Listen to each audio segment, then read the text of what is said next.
Welcome to Moments with Marianne. This is your host, Marianne Pastana, and we're here today with special guest, Lori Pappas, who's here to share with us her award-winning book, The Magic of Yes. Embrace the wise woman within. What if everything you've been through was actually preparing you to become the woman you were always meant to be? Well, today's guest is going to dive into just that. Lori Pappas was one of the first female computer sales reps in the world in her 20s, an award-winning entrepreneur in her 30s and 40s, and after failing retirement, founded an international charity and moved to Africa in her 50s. At 67, she met the love of her life online, and at 75, Lori launched her next career with her award-winning book, The Magic of Yes. Lori leveraged her experience with successful business models to create the innovative Dream Framework. The Magic of Yes includes practical strategies for personal growth and self-care, empowerment tools for leadership and success in business, and most importantly, tips on how you can access your inner wisdom in everyday life. So welcome to the show, Lori Pappas. Oh, thanks so much, Marianne. I'm very excited to be here. Well, what an honor it is to have you here and to talk about this award-winning book. I mean, by the way, congratulations. What a huge accomplishment. I mean, you have to be so proud of your work. I'm so grateful. I am. I'm just so grateful for all the people that have helped me out, and I've had a phenomenal life. And I'm grateful for the opportunity to just share the wisdom that I've been able to gain from having such a marvelous life. Well, I'd love to dive into that. So, can you share a little bit about your background and what inspired you to write The Magic of Yes? Well, my first career was an entrepreneur. I started a software company when it was the right moment in time to get into small manufacturing companies. It was at the advent of the PC. I had a good idea, was able to assemble a good team, and I got lucky. I retired at 49, and I set up out trying to enjoy having realized the American dream.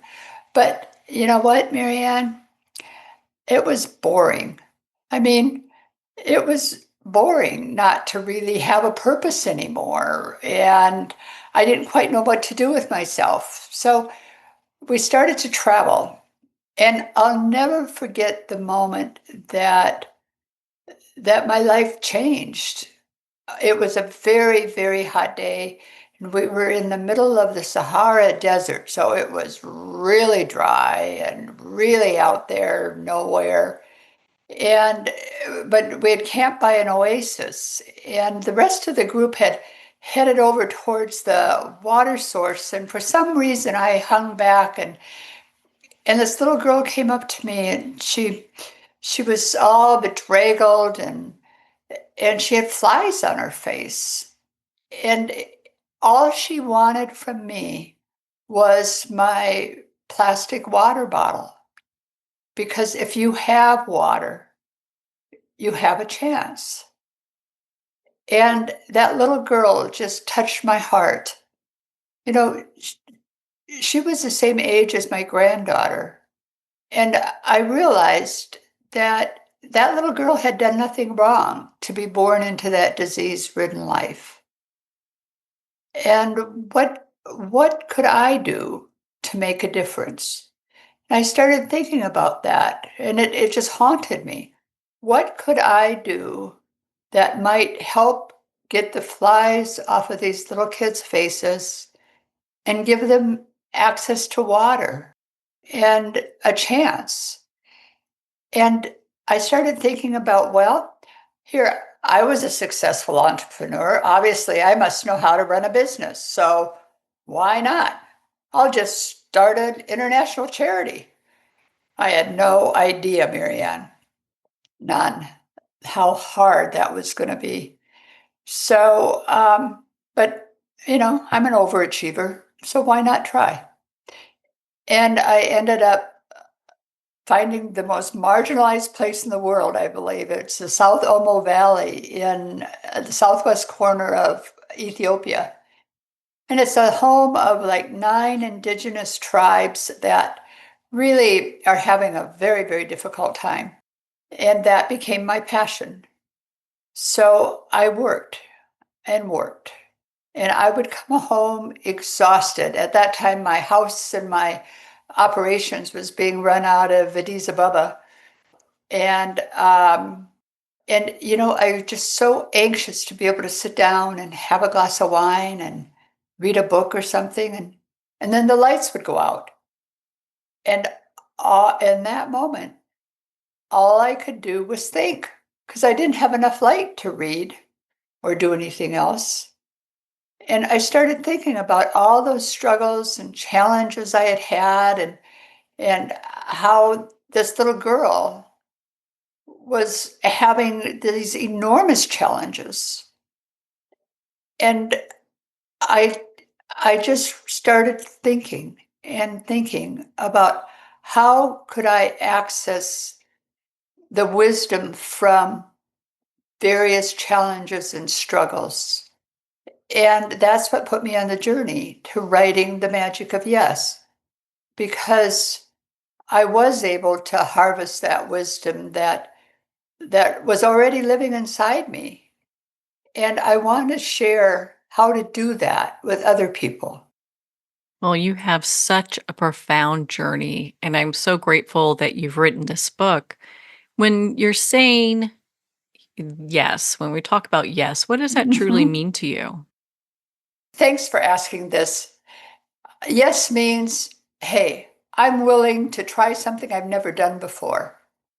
I'm willing to make a mistake. I'm willing to learn from that mistake and try to make more mistakes so then I'm able to learn more. It means yes to asking for help. That was a really, really hard one for me. But we need to ask for help. It means yes to saying, you know what, these are the cards that I was dealt in life. Now, how am I going to win with the cards I was dealt? I have a choice.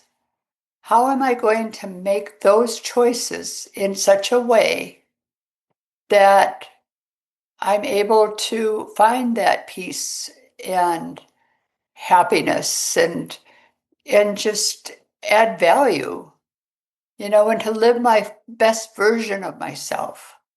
So yes is there's so many yeses, but it also means being willing to say no. You know, you've got to be willing to say no. That's my boundary. I am worthy of respect. I am worthy of a voice. I am worthy. And yes, it's just such a powerful word. So powerful. And I know you've touched on this a little bit. What does it mean to reclaim our voice and our worth? Well, speaking specifically as a woman, I mean, think about when you were a little girl, Marianne. How many times were you told, be good? And what does that mean? Be good. Doesn't that mean don't talk or don't go against the flow or don't make me look bad? I mean, right in the beginning, when we're saying be good, we're saying don't use your voice.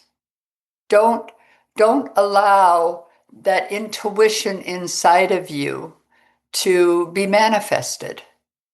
Because really, our voice is, and I think particularly with women, we have a deep, deep well of intuition. And it needs to come out and it deserves to come out. And all those things get tangled up into self-worth. Finding one's self-worth is really hard, but it's doable. So, how can women begin to reconnect with that wise woman within, especially if they lost touch with her for years? Well, I really believe that the first step is to start honoring yourself by finding at least 5 minutes a day where you have quiet. Because where we learn is in the quiet and in the space. If we can create some space so we're able to think. Because we women so oftentimes are just reacting. And so, what I say the place to start is absolutely, absolutely make it your mission to find 5 minutes as a start. And if possible, to have that in some way connect with nature. I even tell people, hey, find a little rock and hold that in your hand because that then will ground you. Connection with nature is so important.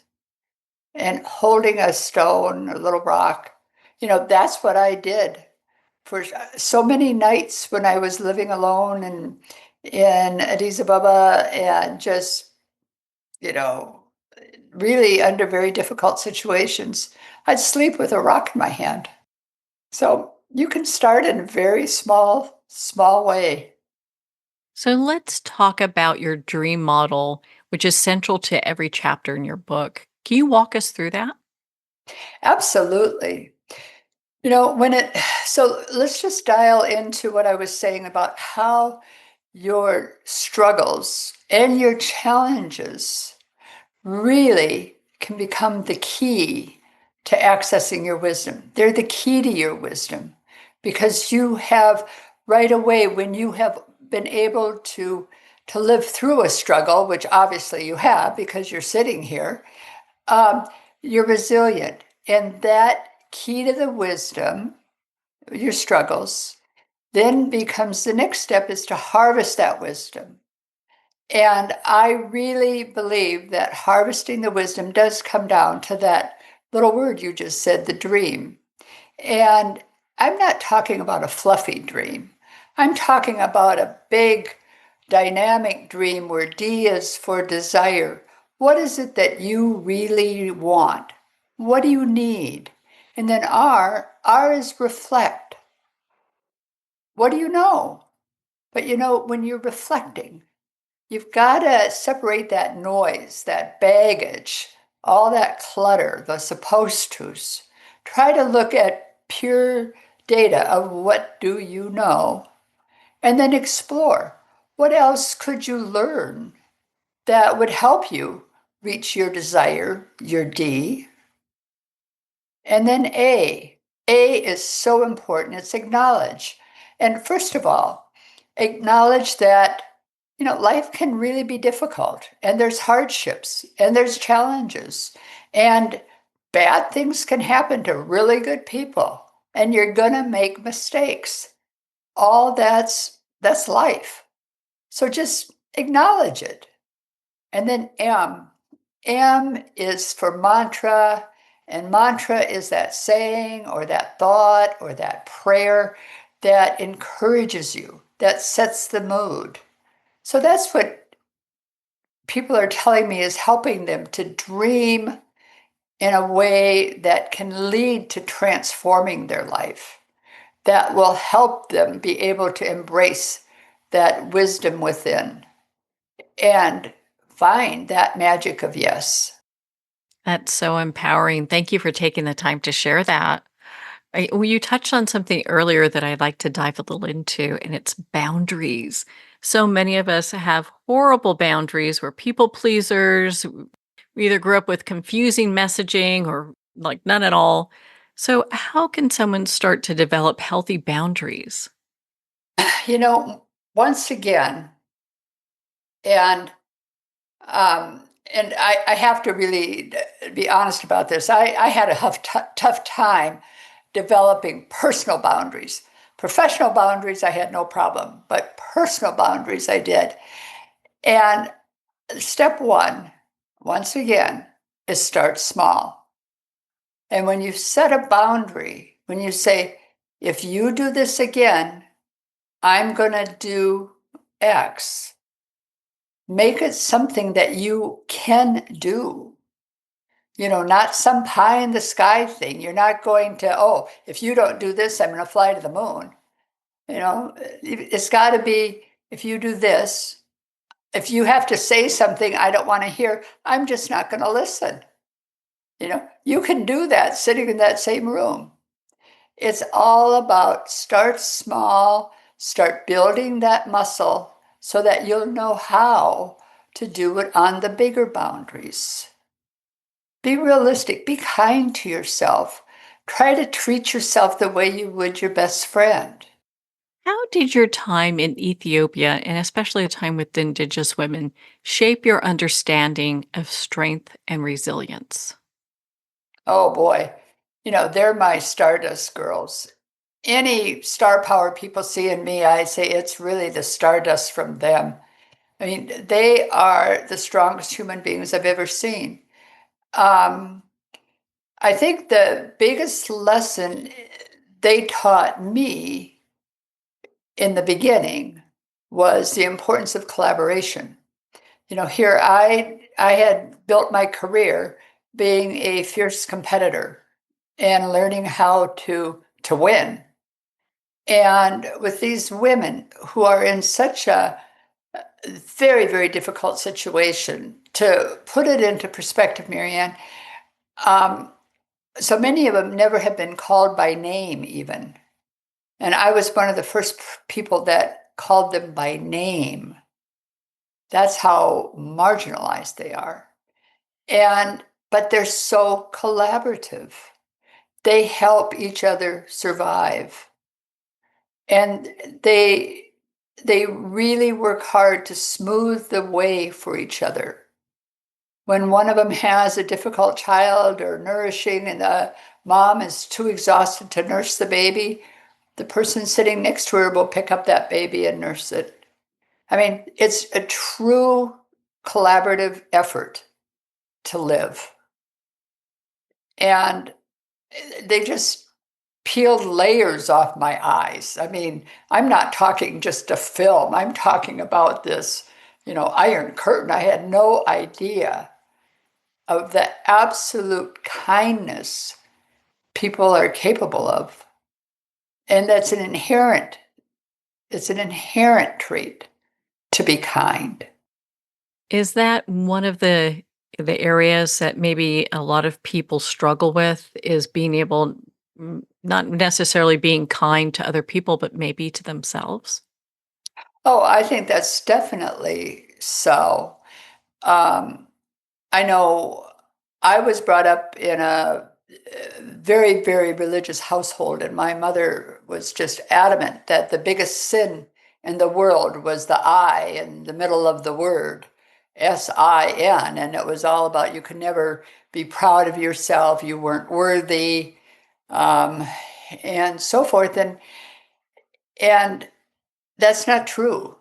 It's truly not true. I saw evidence of it in with my own eyes, living with these Indigenous women, is that people are innately kind and good. You've got some bad apples, but the majority of people want to be helpful. People don't wake up in the morning and say, "Oh, how can I make somebody else's life miserable today?" People don't do that. Our natural trait is to be kind, and we somehow learn not to be. But it's in there. It is inside each of us, and that's what I keep trying to help people understand is that we all have wisdom seeds in us. I guarantee you. And the reason why I can guarantee that is we're all connected through our DNA. And that means I'm connected to every single person listening to this broadcast. And I'll tell you what, I know darn sure that I'm wise and I've got the same DNA that you have for the most part, except for a teeny, teeny, teeny, tiny percentage. So we do have that. We have the wisdom. We have all these wonderful attributes that are naturally inside us. And it's just a matter of letting our defenses go down and certain boundaries come up. And when we look in the mirror, to really work on seeing the story we want to live. When we look in the mirror, look to see the story you want to live, not who somebody has told you you are. I really like how your book highlights the tension between personal and professional identities. How can we finally merge the two? Wow, I'll tell you, you hit right the spot. That really was that one point I so much wanted to make in my book was how for years, I know for myself, here I got all these awards and acclamations professionally. And I was really a mess at home. And that really became, I think, because of my self-worth issues. And I think it all goes back to self-worth. And how do we define ourselves? For years, I defined myself by what I could do, all my doing. And when I was over in Ethiopia, especially sitting in the dark by myself so many nights, I kept thinking, well, what if I removed the doing and I just tried to define myself by being who I am? And that's a major hurdle. But I'm there. I got there. I did. And if I can get there, I proved it's possible. It's a scary jump, though. It's a real scary jump to go from defining yourself by your doing to defining yourself by your being. What is one thing that readers and people reach out to you about that they're really struggling with in life and this book really helps them? Well, I would say that there's four, if I'll just go quickly, there's four main struggles people talk to me about that I hear. One is a number of people really didn't have great parents. They weren't blessed with real healthy parents. And so they're struggling being a parent themselves because they didn't have a good role model. Another one is a number of people reach out and want to talk about being stuck, that they feel like they're working so hard, they're trying so hard, but they don't feel like they're really getting anywhere. So they feel very stuck. And then a number of people, especially in my generation, the baby boomer generation, will say, here I am, I retired. But is that all there is? What's my purpose now? And then we do have a number of people that will say, well, Lori, I'm getting older now and I'm a bit afraid that I'm going to become irrelevant.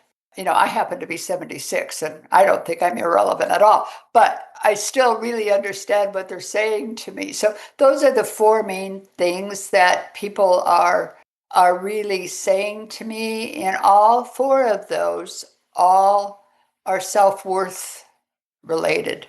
And I think one of the real main takeaways from my book is how do you access that worthiness that is already inside of you? I mean, you are worthy. But it's like I was saying, it's getting rid of that clutter, that noise, that programming, all those supposed tos, and really being able to step into the authenticity of you. Well, I found your book to be such a profound read. What would you like readers and our listeners to take away from your book? I'd love to have them take away. Yes, I would. I would love to have every single one of you say, okay, I am going to make some kind of mistake and I'm going to say, yes, that's okay. And I have a free offer that if you go to loripappas.com/dream, you can download free, no strings attached, one of the dream frameworks and start thinking about it, trying it out a little bit to see whether or not that makes sense. Because we all can dream in a way that will help us transform our lives. But it's a matter of accessing that wisdom that's inside of us. Well, you're such an inspiration, Lori. Thank you so much for taking the time to be on the show with us here today. Oh, it's been my absolute pleasure. Thank you, Marianne. Well, thank you, Lori. It's been such an honor to spend this time with you and to talk about your Nautilus award-winning book, The Magic of Yes. Embrace the wise woman within.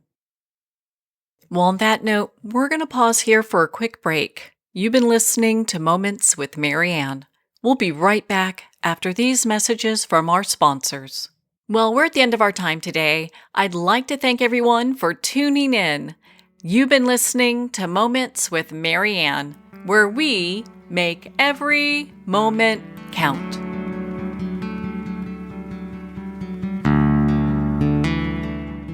In a single moment, your life can change. Moments with Marianne is a transformative hour that covers an endless array of topics with the best of the best. Her guests are leaders in their fields, ranging from inspirational authors, top industry leaders, and business and spiritual entrepreneurs. Each guest is gifted and a true visionary, a recognized leader in her own work, and while teaching others to develop, refocus, and grow, Marianne will bring the best guest and sometimes a special surprise. Don't miss this. You never know just which moment will change your life forever. Make sure to tune in and visit momentswithmarianne.com for more information.